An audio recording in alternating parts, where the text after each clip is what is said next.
Every era of hip-hop has its defining rivalry. In the 90s, it was Tupac and Biggie.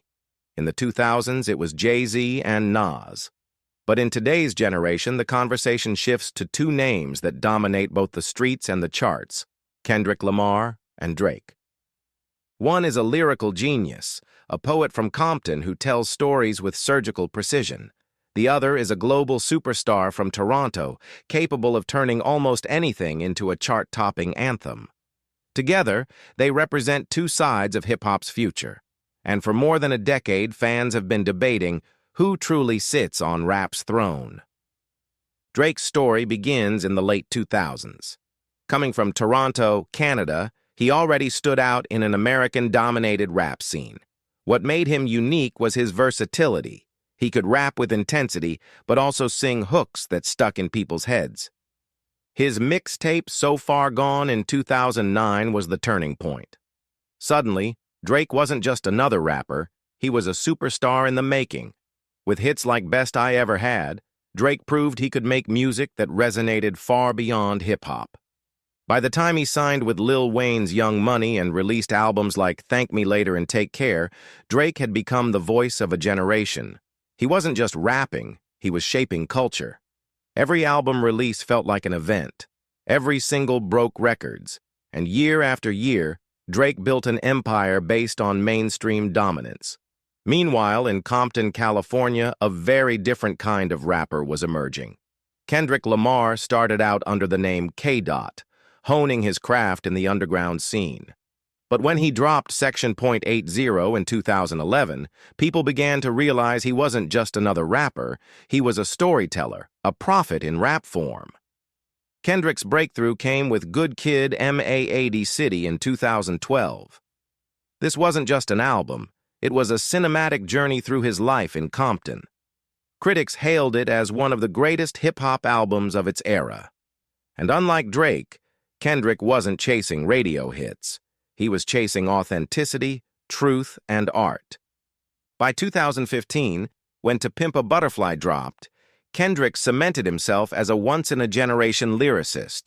Mixing jazz, funk, and soul, the album wasn't just music, it was social commentary.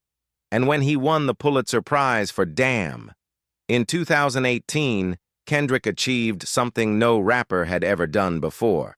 He blurred the line between hip-hop and high art. Now, at first, Drake and Kendrick showed mutual respect. They even collaborated on tracks like Poetic Justice and Buried Alive Interlude. But as we know, in hip-hop, two kings can't rule the same throne. The first real spark came in 2013, when Kendrick dropped his legendary verse on Big Sean's Control. In it, Kendrick called out nearly every major rapper at the time, Drake included. He declared himself the King of New York, even though he was from Compton, and basically challenged the entire rap game to step up.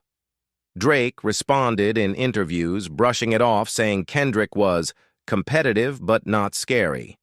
But hip-hop fans knew this was the beginning of something bigger. From that moment, every Kendrick and Drake verse was dissected for subliminals and hidden shots. For most of the 2010s, the rivalry played out quietly, what fans like to call a Cold War.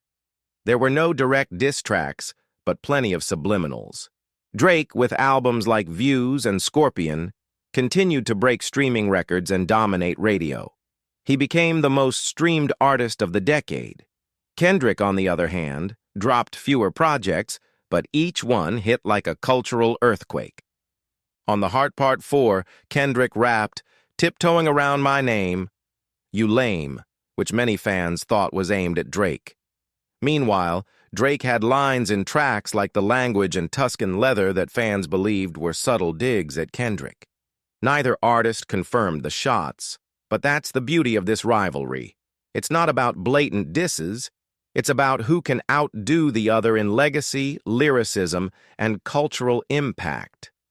As we moved into the 2020s, the rivalry only intensified. Drake dropped Certified Lover Boy and Her Loss, showing he still had the formula for commercial dominance. He continues to rule the charts, with more Billboard Hot 100 hits than anyone in history. Kendrick, meanwhile, dropped Mr. Morale and the Big Steppers, an album that may not have had chart-topping singles like Drake's, but one that critics hailed as another masterpiece in storytelling and vulnerability. The contrast couldn't be clearer. Drake dominates the mainstream. Kendrick dominates the critical conversation. And whenever either of them drops a new verse, the internet explodes with debates about subliminals, hidden shots, and who's truly in tea. So who really deserves the throne of modern rap? Drake represents accessibility. His music reaches everyone, from casual fans to diehards. He has the stats, the records, and the cultural ubiquity. He's the closest thing hip-hop has to a pop superstar. Kendrick represents artistry. Every project feels intentional, crafted with purpose. He's less about quantity and more about quality. Critics hail him as the voice of a generation, someone who elevates hip-hop to high art. It's a battle between impact versus legacy, popularity versus purity, the crown of the charts versus the crown of respect.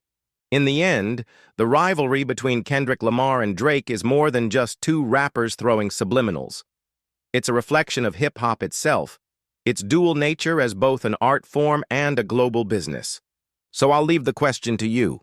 Who do you think truly sits on rap's throne? Kendrick Lamar, the poet and lyricist, or Drake, the hitmaker and cultural phenomenon? Drop your thoughts in the comments and let's settle this debate once and for all. Because one thing is certain, in this era, no rivalry defines hip-hop more than Kendrick Lamar versus Drake.